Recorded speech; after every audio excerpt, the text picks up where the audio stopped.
Life isn't perfect, and neither are we. Nope. But we know how to face our fears And have some fun. and talk about all the messiest things of life. Like the messiest things.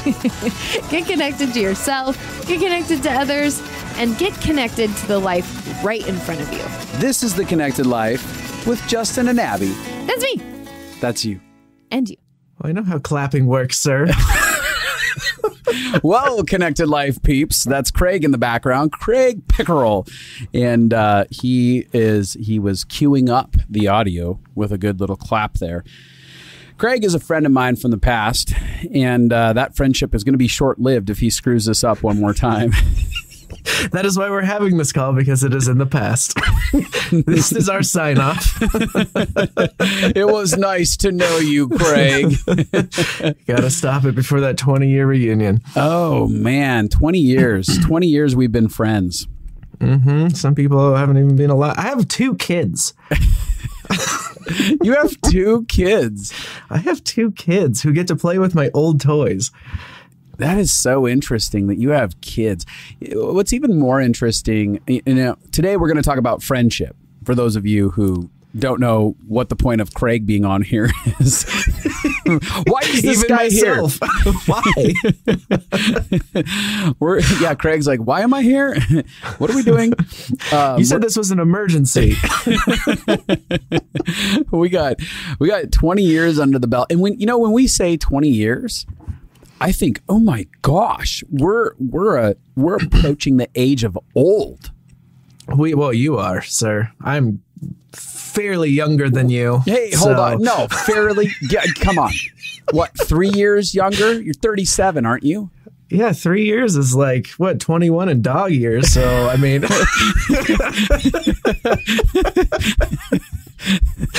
I think, when is the official age that equals old? Like, what segment of our listeners are we about to offend?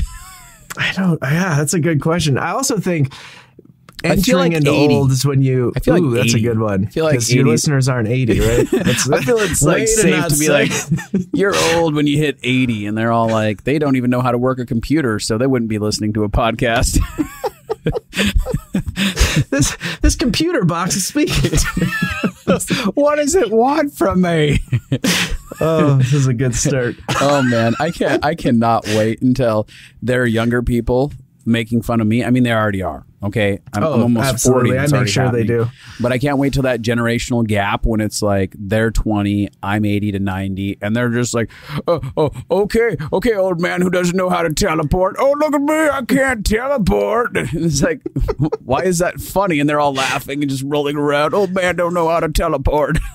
He calls it the teleport. He calls it the teleport. I'm going to go do the teleport. Have you ever noticed as you get older and then you just start putting the in front of certain things?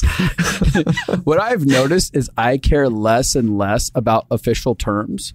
You know, Yes. like you said, like I have people who are older who are like, the Facebook. Are you on the Facebook? And I used to say, oh, the Facebook guy over here. Now I'm like, I don't even care what it's called. Call it a big giant turd for all I care. The turd, go to the turd. I don't know, whatever. You know, it's like you lose. Yes.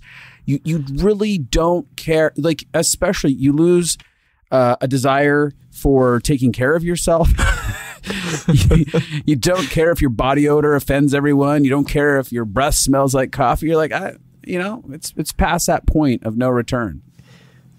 Wait, you're not there yet? You don't know what I'm talking about? Dude, like I said, 21 dog years behind you. Craig. So as I said, Craig and I are going to talk about friendship today, and some of our own personal friendship, what we've seen in each other's lives, the value of having a long-term friendship, the value of building towards longer-term friendships. Yeah. I have any other thoughts about why we're having this conversation, Craig?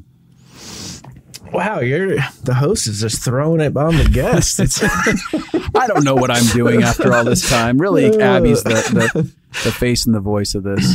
And she's not here. To your point, experiencing long-term friendships and then just being able to even cultivate that if it's something that you haven't been able to experience yet. Yeah. Because it really is an amazing experience and gift that can enrich both parties' lives. I mean, Craig throwing around big words, and Rich. Yeah, I had to write that down beforehand, sir. I was like, when's the last time he used a big word? I wasn't even sure if I was saying it right. What does that even mean? One of the things that I love that enriches my life about you is our capacity for banter. I think that there's something about friendship, like genuine good friendship where you feel fully accepted, that brings out the worst in you. I mean, there just becomes no filter. I mean, the things that I've heard him say may be illegal in some nations. But he knows that I love you. Like, it's just not going to change.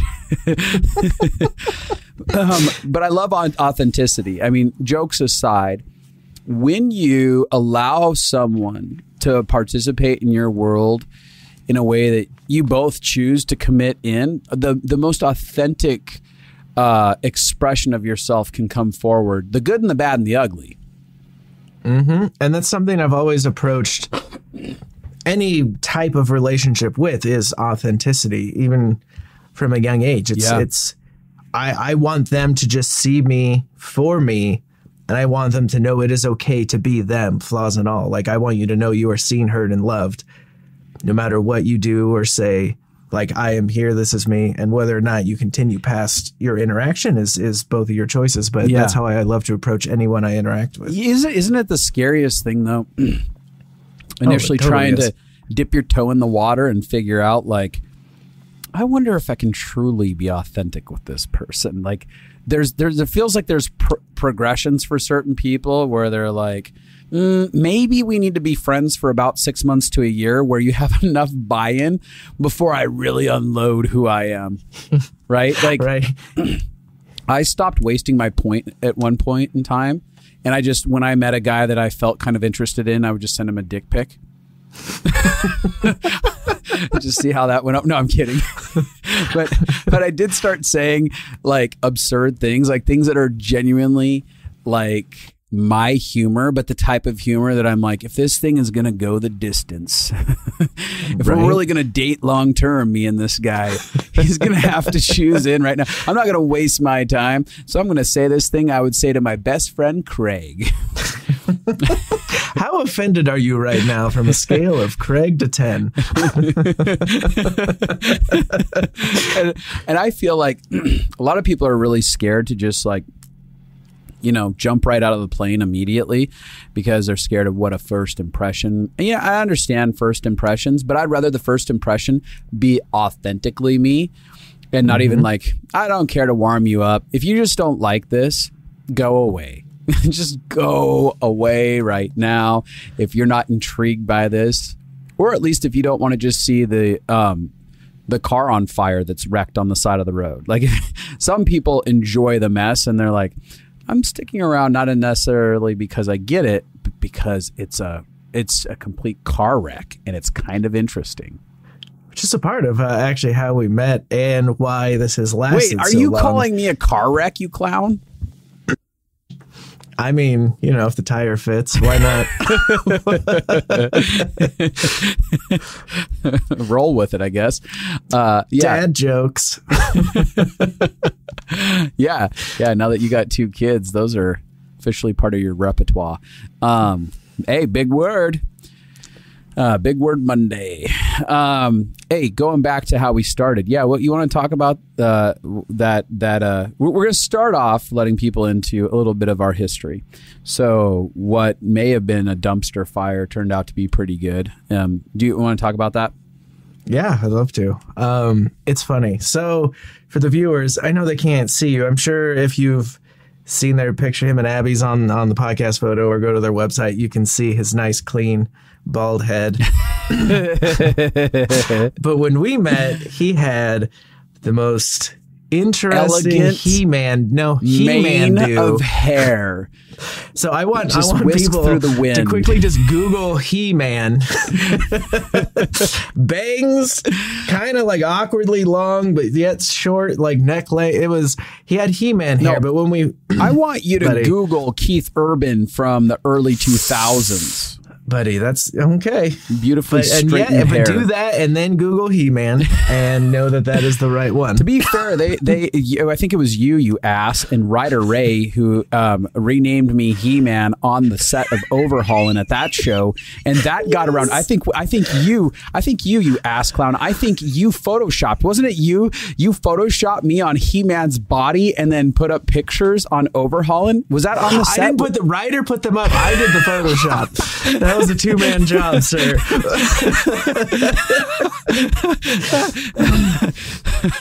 That was incredible. I didn't even know how to style that long hair. So one of the things I did to keep it from being frizzy didn't. is I would put lotion in it.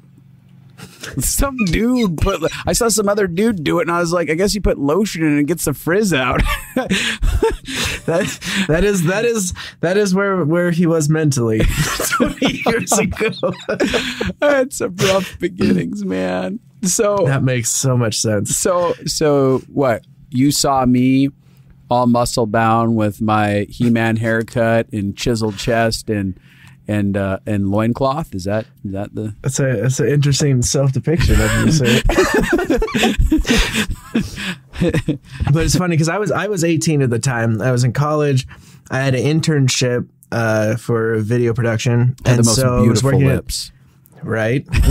Your lips are pretty, boy. I was 3 years older. 21. I was 21. Yeah. No more coffee for you. So you're in an internship. It was out in the industry. I was close to the end, wrapping up my film school, and you had just started.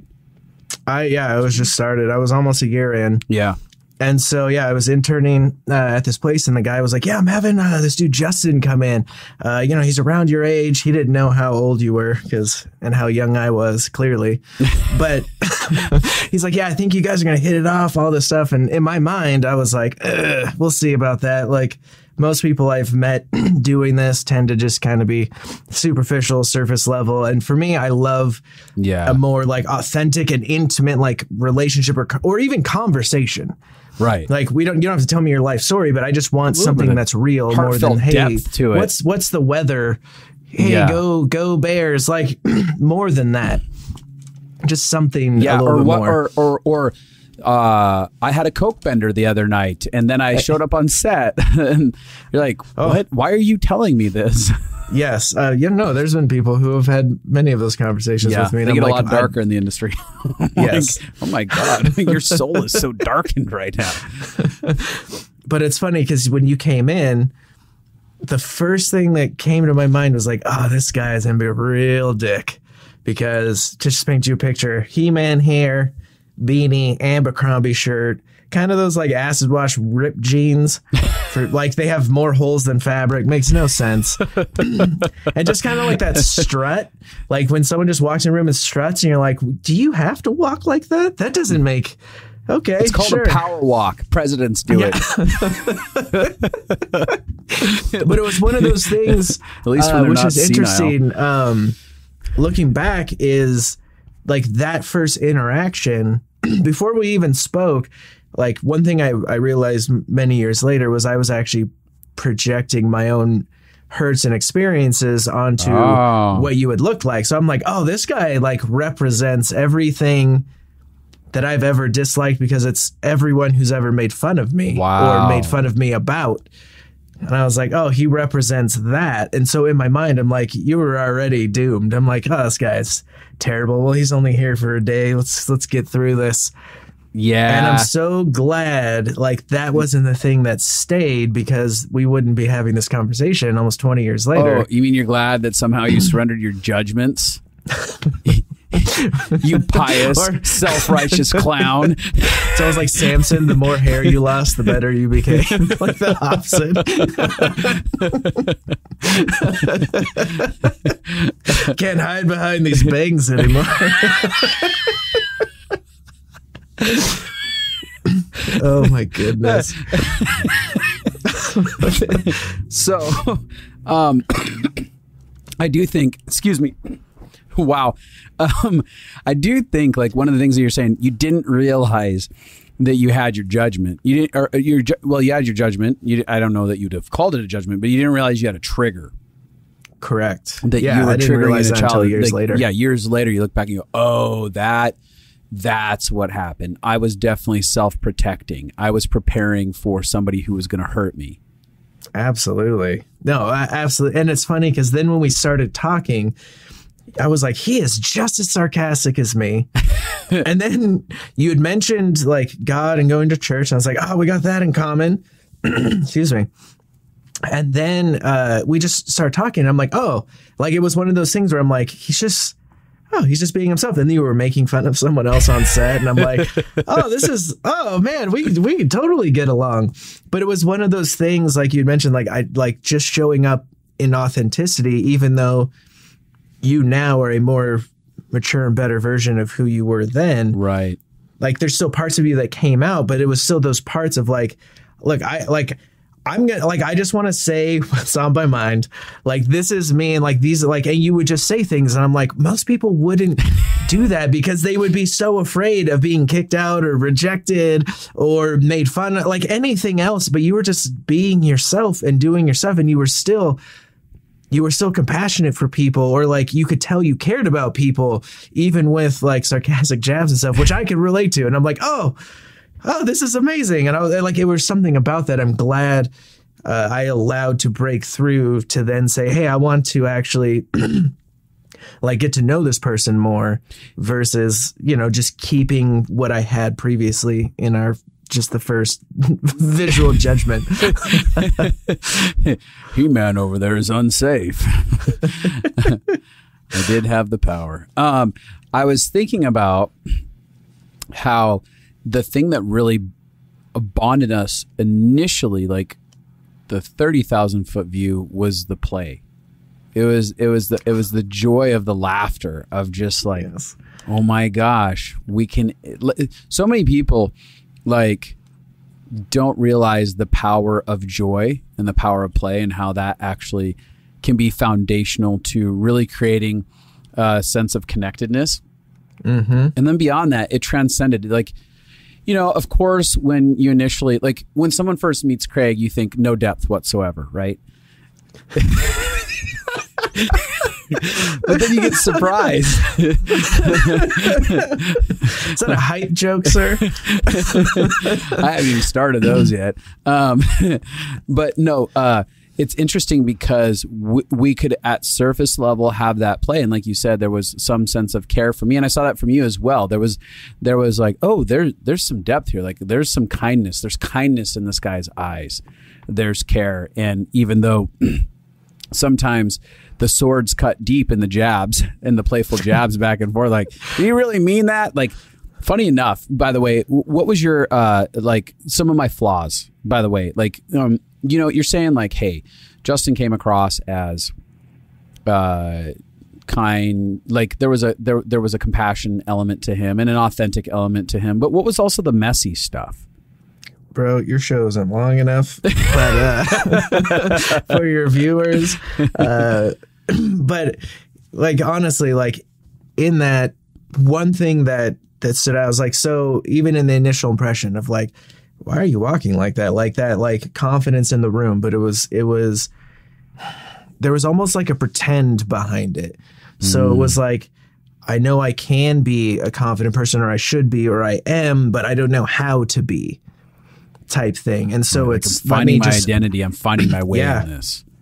Oh, big time. And so for me, like I could see those awesome gems that were you in your heart, like your compassion and humor and all of that stuff. But at the same time, you look and you're like, oh, well, like he, like myself, probably at the same time, because I could relate. And I was like, oh, he actually doesn't value himself enough to know his authority here. He doesn't understand like this particular thing, or he seems afraid or hurt in those moments. Or like going to swords and jabs, like you and me kicked off because it was like, oh, I could be just as sarcastic to you and to me, and no one's crying or hurt because like it's like our language, and I can speak to you like that. But then at the same time, being able to see like those moments where if someone stepped into like one of your boundaries that had you trigger, then all of a sudden it was like, well, okay, now this banter is turning into a full-on battle, and I'm going to dominate you with my words. And look at me now making sure you do not get past this barrier. And look at how small you are compared to me because of what I can say and because of my wits. And I can now speak into you and just carve these things out of you. And to see like that kind of like teeter-totter to where, especially over almost 2 decades, but to where you are now, but to see that, like, but then again, like I still saw so much awesomeness that I was like, yeah, that's just like myself. Like I devalue myself. I can beat myself up all day long and be my worst critic, but I can see how amazing this person is. And so let me get to know that side of him while dealing with this kind of messiness.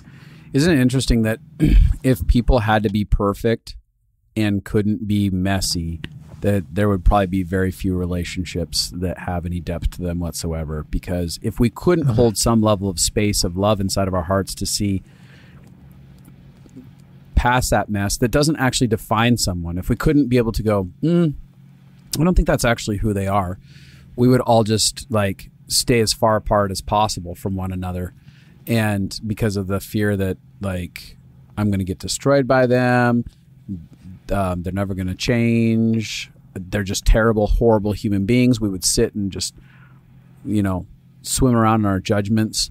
And it really takes at any level, when anyone has any depth of relationship, someplace you've had to engage love, someplace you've had to engage past the present messiness, and you've had to connect with almost like God's heart over someone. Even if you wouldn't say like, I call God, like I know God, or even if you're an atheist, you have to be able to connect to this higher power's truth of who someone is apart from their actions. Well, have you ever entered into a sterile environment or tried to be in a sterile environment, and the stuff you have to wear to keep contaminations from getting out? And just how uncomfortable. And then you have to do so many processes to keep it sterile and do all of this stuff. And it's exhausting. So imagine if everyone had to be like that. We all have to be sterile, and there's nothing like, you can't have your mess and your uniqueness and the things that you're working through and the things that you're going through. And if you only make their mess them rather than seeing who they are and just the mess around them, then I think both those extremes can lead to just very dysfunctional relationships or just very missed opportunities. Oh, massively. I think about how many potentially major relational experiences that I missed based on my judgment, based on needing someone to be a certain way. Like, I think that there's standards of expectations of friendship where I'm like, I need a few components at the heart of who someone is. I need someone to have some level of compassion and kindness and love for themselves and love for the world around them for me to be willing to start going deep. But if a lot of our judgments, our surface level judgments that we hold against people, it is all that self-protection, right? And that self-protection, our fear of being destroyed by someone, or our fear of being misunderstood, or the fear and the pain that comes from our history, our fear of abandonment, all those things create these judgments, and we quickly write people off so that we don't have to actually let them into our lives, and we don't have to maybe feel pain from them.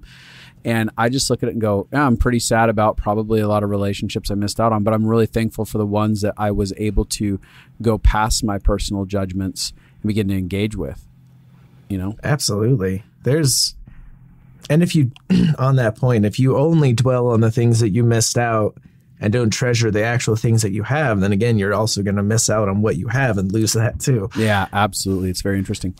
I think about what you're saying in regards to my role jabbing or hardness and stuff like that. And I think it's very interesting.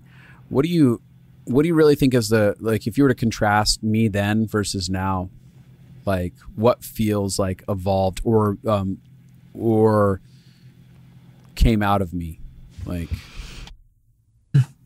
that's like comparing like a ninja sword meant to kill to like a Nerf bat, like, but in a good contrast. So, like, the one thing I've loved in our friendship is like how besides similar our humor is, but just how unique and authentic your humor is, and you've been able to keep the core of that as long as I've known you. But the parts of it that have been able to break off to allow that core part to grow and be better and bigger are the things that just had a sharp cut and edge. So for people who didn't grow, like my family is super sarcastic and interacts the same way. So for our interaction, you might as well have just been hitting a rock. Like it didn't really hurt, but then so then you have a conversation with someone else and they're like, I feel just, I'm so hurt now. And like, they just are just completely beaten and bloody. And you're like, what's wrong with you?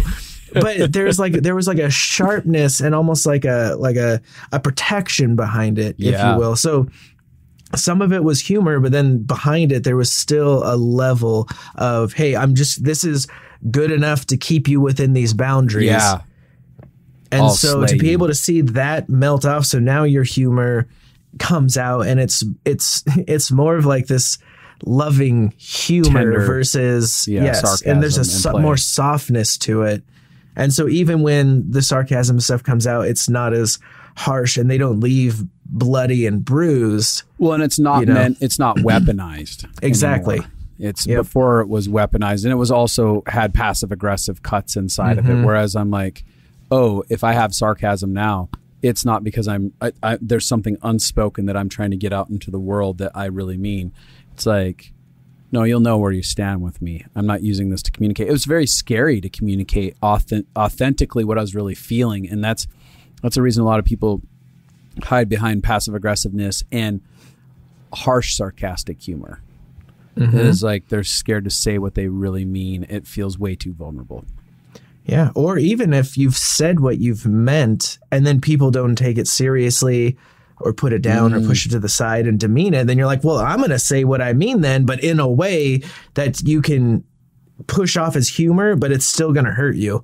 Like I get to say what I say, people are going to laugh, and then I don't care if you take it seriously or not because I'm not trying to be vulnerable. I'm just going to lash out now in what's inside of me. I think a lot of people have been hurt by, I know that a lot of people have been hurt by weaponized sarcasm. I grew up inside of that in my childhood as well. And so then it's even scary to be in a relationship with people who are playfully sarcastic because it's hard to get out of the trigger in your own brain of like, oh, this is about my history. This isn't about like who they actually are and what they're really saying inside of this. It's very interesting. I think when I look back, we're kind of talking about even the long-term aspect of having someone in our lives. I love that I've felt known some way, shape, or form for 20 years. I can go through the ebbs and flows of all of my seasons and grow and develop. And I go, oh, Craig knew the messiness, the insecurity type stuff all the way back here. And he can reflect back all of my development. And along the way, he chose me through all of it. He chose me in my most insecure place. And he kept choosing me all along. And what it created was this sense of stability, like this, how would I put it? It's like there's a stability sitting in the back of my world at all times going, I know I have Craig and a couple other people who have always known me for my biggest developmental years and always chosen me. And I'm not going to be alone in this world. They're always going to call me back into the truth of my being, who I really am. They always had eyes for not just who I was in that moment, but they were able to separate at some level my actions from who I was. Like the messiness that you're talking about, you could separate that and put it to the side and be like, yeah, but I actually see who he is through God's lens. And I want to see him walk out the fulfillment of who he truly is. Yeah. Oh, thanks, man. Yeah. That's always the goal, right? In any relationship, like you want to feel heard and understood and loved and all of that. And I've always wanted to give that out with other people. And I always want to make sure they're heard and felt and loved and just known, and just to know that I carry them with me. Like whether or not you talk or not, it's not out of sight, out of mind. It's, man, I care about this person. How about I just send them a text? How about I just call them? I just, or even if it's just, for me and my faith, it's just like, okay, God, like for them, like him and Abby right now, how do I pray for them and support them? Yeah. How do I lift them up? Like, I don't need anything out of that. I just want to make sure they're okay. Yeah. Kind of what you're talking about, by the way, is investment. Like, yes, relationships, there are seasons where we can't exchange with, like, people can't exchange with each other, where someone doesn't have capacity, where they're just like, I'm in so much pain, I'm drowning. But like in the ebbs and flows of the fullness of relationship, there should be seasons where it's like, I'm really trying to figure out how to invest in the other people around me that matter the most. And allowing their love, when they have the capacity to give love, to really land. Here's a question that I have. Along the journey of maybe saying the way that I've shown up as a friend for you, was there any places where my expression of love felt uncomfortable for you to receive? Absolutely. So I would say the parts that were hard for me to receive went to how much I devalued myself. So when you would say things like, oh, you're like one of the most talented people that I know, or you're so, I feel like I'm talking like upping myself, but like, you're so creative in this. And like, I honestly see you being XYZ. And like, you would just speak these things into me that were true. And now I can accept those and gladly say them, especially out loud. But at that time, you would speak those things into me and I would just be like, I don't know about that. Like, maybe I like, why is he saying that? Like, I guess maybe. And I would rather see the best and pull the best out of others and then put myself down all day rather than allow the best to be pulled out of myself. And so that part, like the way you would try to raise up my value and my self-worth, and just to let me know who I actually was and how I operated, like I almost wanted it to like stay broken, because it felt weird to have other parts of me moving the way they should. Because I'm like, oh, it's not supposed to be like that. It hasn't worked like that before. It's supposed to just stay like this and be really hard to move around. And you're just like, no, man, like this. And you would just speak these things. And I think that in me, in our friendship, was always the hardest part to like take in. I think that the reason I ask that is that there's something that's terrifying about our biggest messes being on display for people. But there's something that can be even more terrifying, which is the truth of our being reflected back to us from people feels even more scary sometimes. Sometimes it's easier if we feel unworthy to have our messes be exposed, because we're like, yeah, I feel like a piece of shit. So whatever, you get to see this. Like, again, that can be scary in vulnerability and intimacy, to have our shortcomings be revealed, but it feels like it intensifies even more when love enters the picture and we begin to have to allow ourselves to sit in someone looking past the places where we think that we're unworthy, and they call those things that we think aren't as though they are. Like, inside of us, we go, that isn't who I am. That doesn't exist. And they're going, no, actually it does. This is who you are. And it feels uncomfortable because it feels like it violates every part of our belief system, every part where we've agreed with staying small and inadequate.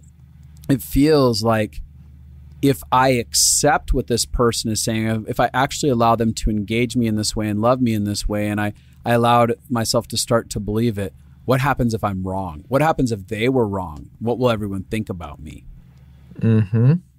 And even going back to the mess, prior, like, and if you can't separate it, like if you have a home, apartment, whatever, wherever you live, if it gets messy or cluttered, do you immediately move or sell your hair? You're like, this is too messy. I gotta sell it. Like, this place is terrible. It's so cluttered. Like, no, you have to be able to separate that. You just like, set fire to it and walk off. Yeah, exactly. Like, just do the hero slow motion walk and, like, and get arrested for burning a building down. But it's like, do you judge the entire place based on the mess inside, or do you say, oh no, this is actually a great place, it just has all of this stuff, let's start cleaning it up and let's start calling this stuff out so we can start putting it away in the appropriate spots and getting rid of the stuff that doesn't belong. And it's the same with friendship and people. When I enter their life, essentially entering into their home, do I point out every single bit of clutter and be like, you're a disgusting pig, you're terrible, and just stand there like and I'm sure people have had that in their life. Like, there are people that experience that from others, deep which criticism, keeps them, judgments. yes. Yeah. And it keeps them from experiencing like, something I don't want like to this. invite anybody else into this place. I'm gonna have a screen on my door. You'll have a little peek through view, maybe. If you talk too long, I'm gonna jab you with a stick. Get out. But when you let someone come in and you yourself, like I was, I'm pointing out all the mess in the room, and then someone like Justin comes in and goes, yeah, that's a mess, but that's not you. Like, yeah, no, you, like, dude, no, if you remove let's go throw away this rotten food, and you're going to see there's like this amazing table and stuff here and a place to prepare healthy stuff with. Like, you have a place to create. Oh, you have this, like, look at this. And like, when all you can do is focus on that mess and someone comes in, like you said, with love. And that can sometimes be the most painful, because it's not like they're coming in with this like squishy wishy feeling. Love is so intentional and so purpose driven and has so much choosing behind it. And if someone's in that place where they can't even choose themselves or love themselves appropriately, when someone comes out and does that to them, it's almost like getting sunburned. You're like, oh, I don't want this feeling. What is this? And you're like, oh, it's sunlight. Like, yeah, you should, this is normal. You should actually be feeling this. And so if you can expose someone to that and allow them to see just how incredible that intentionality is, like, it can really break down some walls, and then it lets the door be open for other people to come in and do the same thing. It's such an interesting thought. Like, I know that people get caught up in like, who do I even let through that screen door? And how do I know if they're worth letting through that screen door? Because I've let so many people through and they've had, a harsh sense of criticism and judgment. And there's obviously telltale signs about people's behavior where they're always destroying everyone else with their words of criticism and judgment. You're like, pretty sure that's not somebody I'm going to let through my front door to speak into something. But I think that for me, when I look back in regards to friendships, and I definitely had a history of choosing certain archetypes that I had to readjust. But even prior to that, some of the ones that were delivered into my life, the early ones, like yourself, there were times where I was just like, I prayed little prayers like, God, I really need some good friends that you like bring into my world. And there were the ones that felt highlighted and kind of divine. And then there were the other ones that I kept going out of my way to go find. And I'm like, why do I keep getting this like problematic situation? The same archetype of this clown who's narcissistic and whatever. And I could see that at one point my picker was broken. What I call the picker, the friend picker. Yeah. Little finger, nose picking. Craig waved his finger at me, his index finger. And so I did get some divine gifts like Craig inside of my world. But even well after Craig, I was still making those some messy decisions based on my own unworthiness that I had inside of my heart. And there were ways that Craig's unworthiness in his own heart aligned with my own unworthiness, just as well as the good spots that were being expressed. Like, there were places where Craig really had unworthiness inside of his own heart early on. And I'm like, oh yeah, we mirrored each other, and that felt comfortable too in some ways. And then we also had this heart of care and love that was like calling each other out of our own personal unworthiness, which was a really cool thing to have, that like us collide in those ways. Yeah, it's a really interesting dynamic. Yeah, but as my life went on, I remember there was a season where I really especially identified how much my picker was broken. And I said, God, I don't know how to choose friends. And I have an archetype that I'm always repeatedly choosing. And I really need you to shatter that. So I need you to begin to bring some of the least likely of people that I would ever choose in my life or go after choosing into my world. And it was interesting because I got flooded with a lot of people that I'm like, I would never spend time with you, but I love you. You're incredible. This is pulling something out of me that's genuinely authentic. I authentically actually relate to the quirkiness or the whatever it is that you're exhibiting. But my authenticity, that part of my soul, was buried under cultural expectations of what I should have for friends, or history of pain with family, or even high school friends that kept replicating inside of my world. And so something emerged out of that where I began to trust my life with like random friendships. And as friendships pursued me in that season, I just was like, I'm going to say yes. And unless there's big red flags, you know, like I had a list of terrible things I was going to say. I'm like, is that going to get me canceled to joke about? Unless they have any big red flags that really stand out to you about their destructive nature. I kind of was like, all right, they seem like they exhibit kindness. They seem like they exhibit compassion and joy and hope and kindness. And so I began to go, all right, I'm going to let you in, even though we have different personality styles. So that was a huge change in the way that I allowed people in. Here's a question that I have for you, Craig, circling back to you after my kind of ramblings there. But finally, yeah.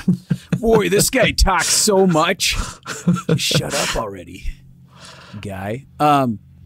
What has been some of the, along the line, you've watched me evolve, you've had other friends evolve, you've evolved as a person. What's been some of your standards of who you've chosen, why you choose to stay by their side throughout the journey? Is there anything that stands out for you? Something that's been, especially having, being old now, being able to look back at my life, like something that's been really important to me is like being able to improve or just be better. Yeah. Not fit. Like, I don't want to say fixed because I don't want people to think like they're broken or they're like destroyed or there's something wrong with them. It's just I want to improve on the things that are already good. I think it's even reveal what's really good that hasn't that's been a good revealed, way to put it. It's been buried, and it's kind of like unloading the things that hide who we truly are. Yep. Maybe. And so for me, the people who really stuck around, and not just people like, who stay around for a season or have a short-term purpose, but people who really stick around, it's do they allow themselves to be open to revealing what's inside them? Do they want to grow? Do they want to do these things? Do they want others around them to grow? Because there's people who you meet who they want to improve and grow, but they don't want anyone else to, because it allows them to continue to be elevated. And it's just how do we make each other better? And how do we approach each other authentically? And do you see me and hear me? And can you see through when I'm talking out of hurt and pain? Can I see you and hear you when I'm talking, when you're doing the same? Yeah. Are you a safe place? Do you think I'm a safe place? Can we trust each other? Is there that trust there? Because for me, I am loyal. I will be there for you all the time, anytime I can. Like that's something like I almost like a Labrador. Sometimes it's been to my detriment, but it's like I want to always give whoever wants to come into my life 100%. Yeah. Because I don't want to do the thing where it's like you're guarded. You're like, I'll give you 60%, and then they leave, and you're like, aha, see, I'm so glad I didn't. But you're like, well, what if that 40% you held back was the thing that was going to connect you and allow you to stay? So for me, it's like, I'll show you 100%. Like, here's me, and this is who I am, and here's what's on my mind. And are you offended, or are you not offended? Can you accept that? And then you set up like any other relationship. You said, do they have healthy boundaries? Yeah. Like, are they codependent and always need me and need? And like, so there's certain things that I look for, like, can I joke with them? If I can't joke with you ever on anything, you're out. Then that for me is you're done. You're axed in my world. Yeah. Life's too short to have to not be able to play, and joke and to always be offended. Ugh. No, man. And I get it. There's certain things where you're like, hey, dial it back with that. And I'm like, okay, that's fair. That's your boundary. That's totally fine. Like, I respect that. But if you're just like, hey, do not laugh. Like, you got to be like Batman. Like, your laughter is a poison to my presence.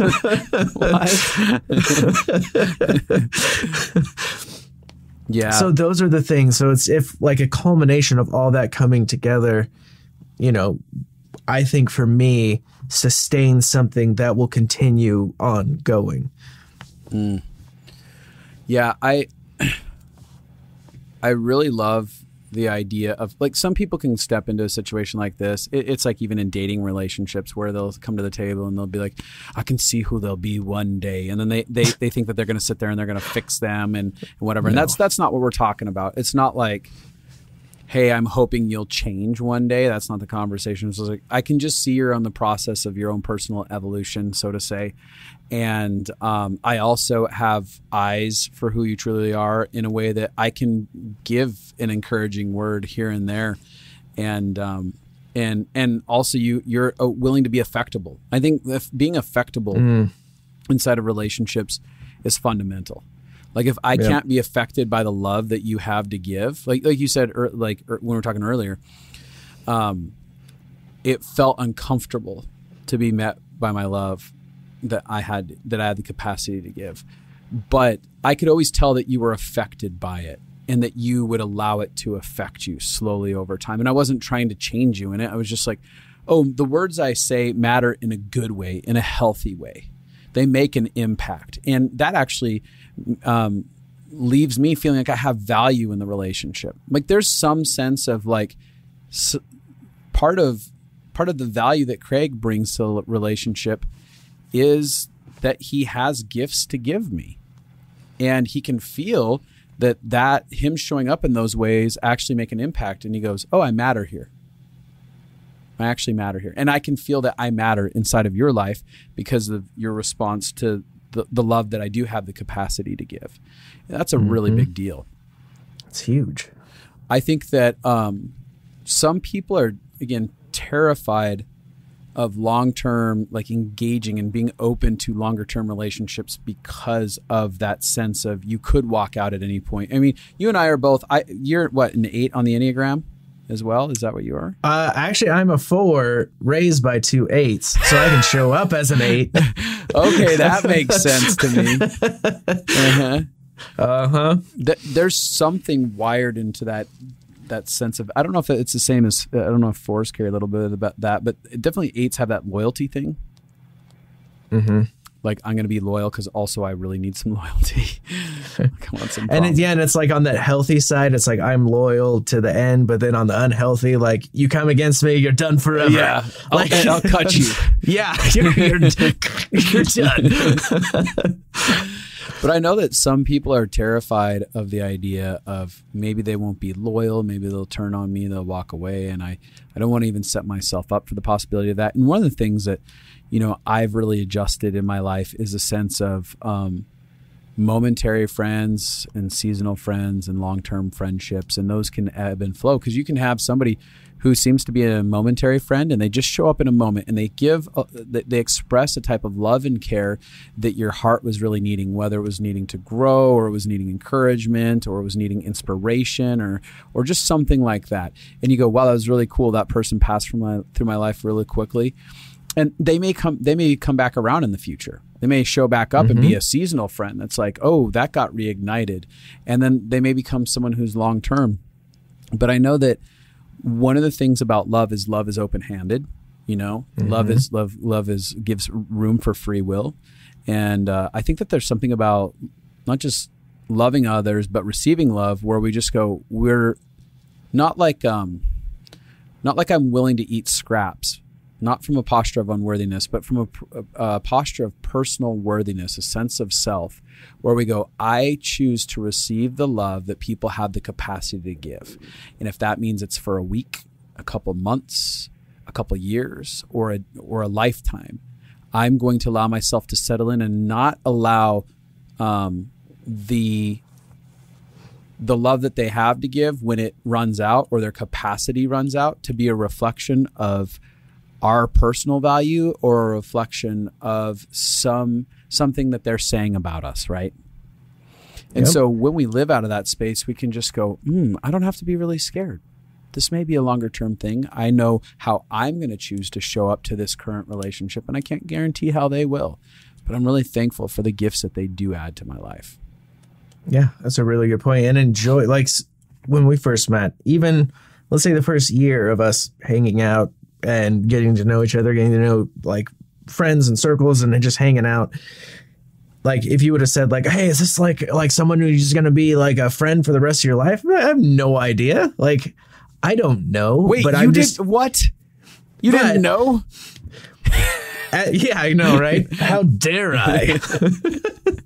In fact, I think this guy's stealing from me.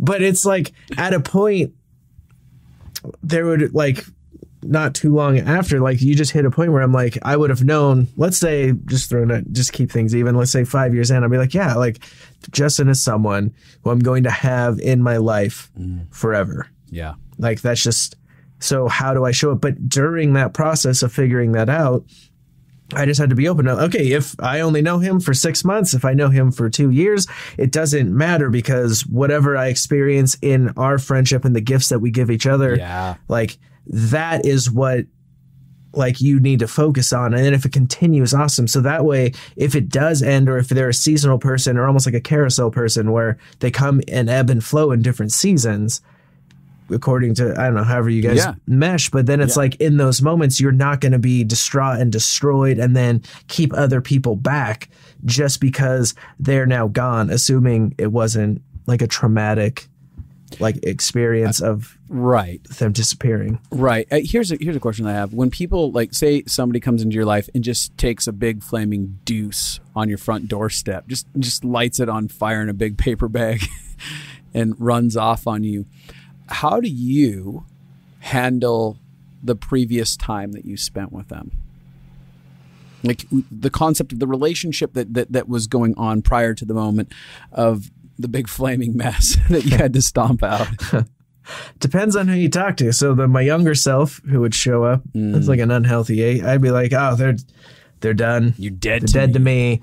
Like, okay, like I might have learned this, but I'm not listening. Like they might as well just never exist again. Totally.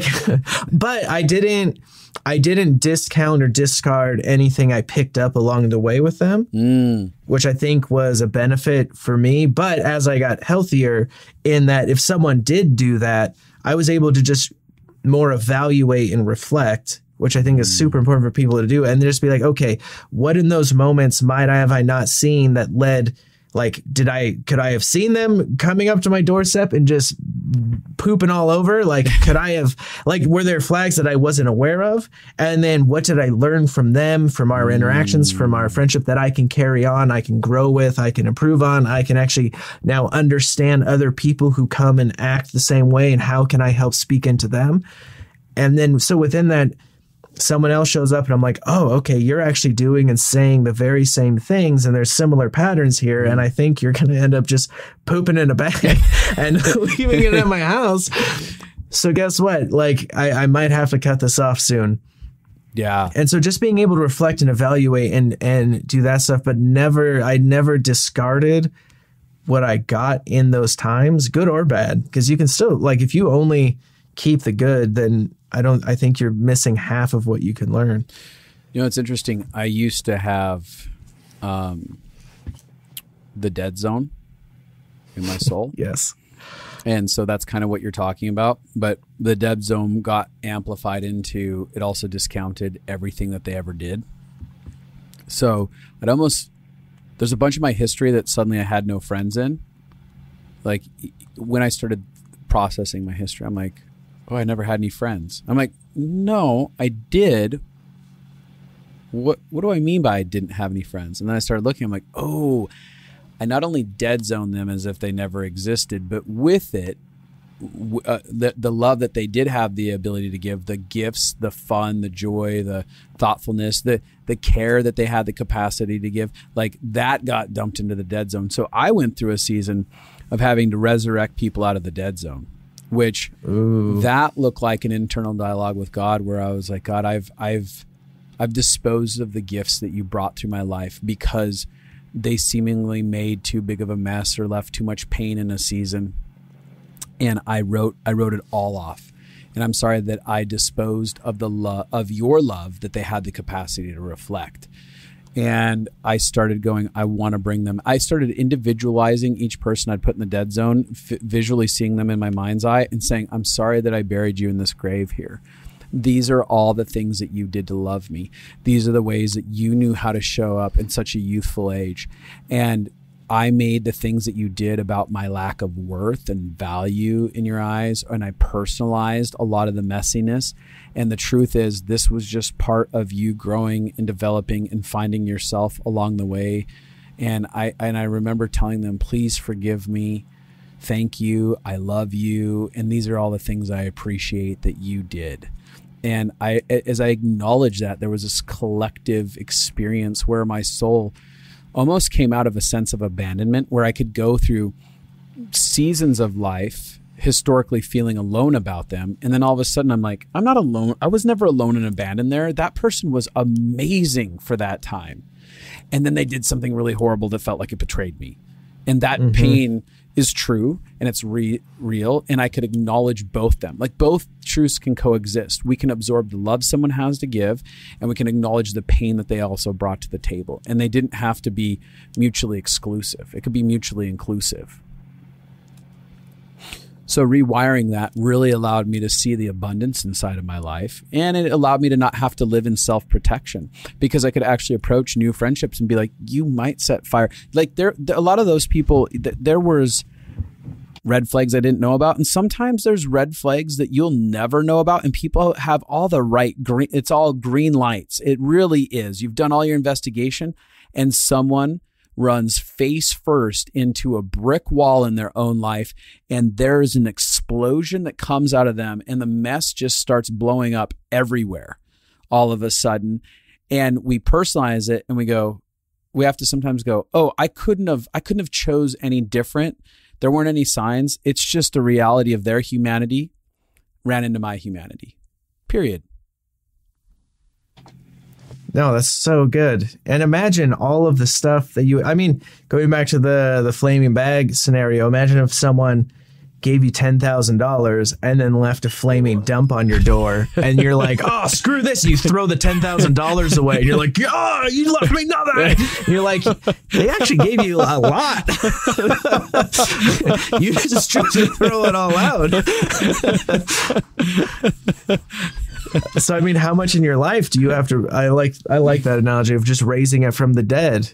Yeah. There's probably, for some people, there's going to need to be a resurrection season. There's going to need to be a straight up resurrection season where you begin to look at your history of friendships and you go, oh, I don't have long-term friendships because I've been so scared. I've thrown people out. I've disposed of them. I've ran from pain that I had in the past. I wasn't willing to reconcile it. I wasn't willing to be open for, the possibility of redemption even. And in some of those places, you're going to have to sit down and go, okay, I'm ready to not only forgive, but receive what was there that I threw out, go grab it again, and then begin to open my heart up to the possibility of redemption. And redemption for me, like I look back, I'll say this real quick. I'll share this little story. My high school, I ran from high school, my childhood. Like I just wanted to bury it all in the past. There was a lot of pain with my childhood with people. And then it felt like it was a place where God started poking me internally and being like, hey kiddo, like this is a place you're still running from. I want to resurrect some things here in this place. I want to give you some good redemptive gifts out of it, but it's going to take you forgiving and letting down your walls and starting to posture yourself to be tender at the possibility that that the things that are broken from the past can come back in the future and be a really incredible gift. The biggest, messiest relationship still in a world of redemption with a good, loving creator. He wants to reconcile and redeem all things. Like that's his dream for humanity, is all things get redeemed and reconciled. And so it doesn't mean that we see that this side of earth, but sometimes there's a possibility for that in ways that we could never imagine. And so I felt like there was like, hey, open your heart back up to the people that you grew up with. And it was really cool because there was this one girl named Cassie that I absolutely love, just so incredible, that's now in my life.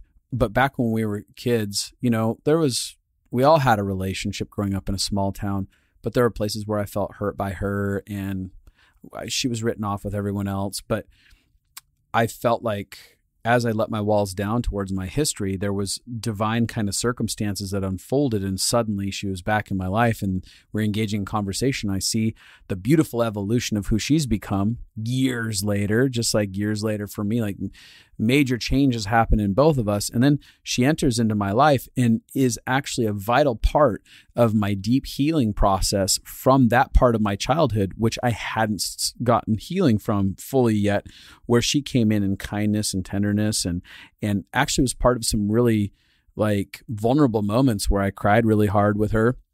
And she was able to tenderly be like, I love you. I'm for you. I'm so sorry this happened to you. And I'm like, that's awesome. That was so risky. I had to face so much fear, not only into allowing that person back into my world, but even the fear that I could feel as I was like, I'm going to rip this Band-Aid off and let her be present with this emotional moment that she may think is weird or not know how to handle or not want to be part of. And I'm just going to let this person engage it.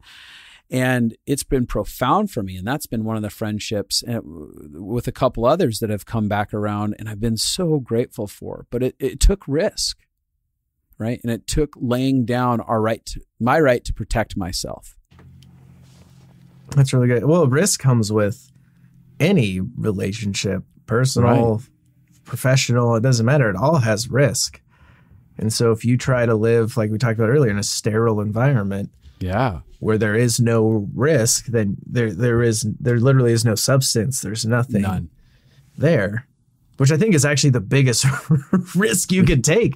Is to live a sterile life, sterile, perfect, clean life where there's just no messiness.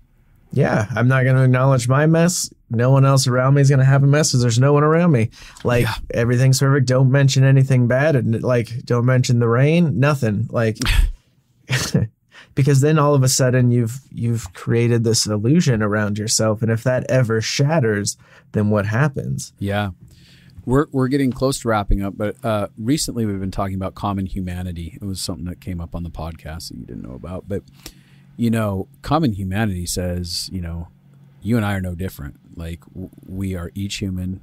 Like I'm not better than you. You're not better than me. We're all equally messy. We all have the capacity for destruction, whatever you want to call it, whether the destruction's addiction, it's affairs, it's whatever the human messiness is, we all have the capacity for it. And sometimes we justify our mess because it looks pristine. It looks like, oh, I'm addicted to working really hard and making a bunch of money and getting educated. I'm super awesome because I've done all these things that are acceptable by society standards.